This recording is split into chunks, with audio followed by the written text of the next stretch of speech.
Hello everybody, in today's video I want to show you how we can place text next to an image. So this is pretty simple to do.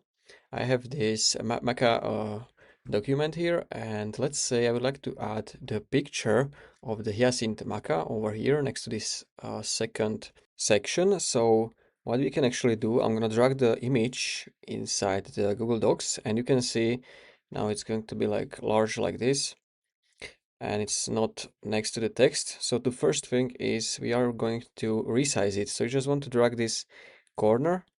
You can choose which corner you want. You can go from the top or from the bottom. So once you have this resized, you can see the different options under the image.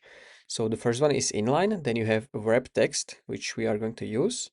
Then you have break text behind the text, and you can also do this in front of the text. So it's going to be like in front of the text, but this is not what we want. So I'm gonna click on wrap text, and you can see we have the image now next to the text.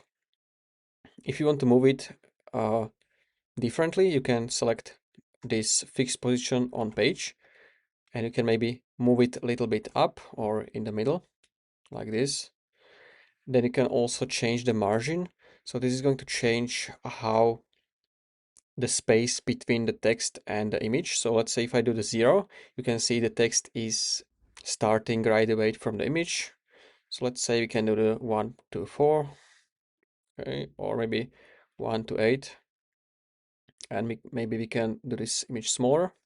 And if the text from the other section is also aligned, what we can do actually, I'm gonna type or move my cursor over here in front of the text. I'm gonna press enter, and it will move on the next line. So now we have it like this. I can maybe make this now larger. So it's going to be all for this video. If you found this video helpful, please consider subscribing for more tutorials like this one.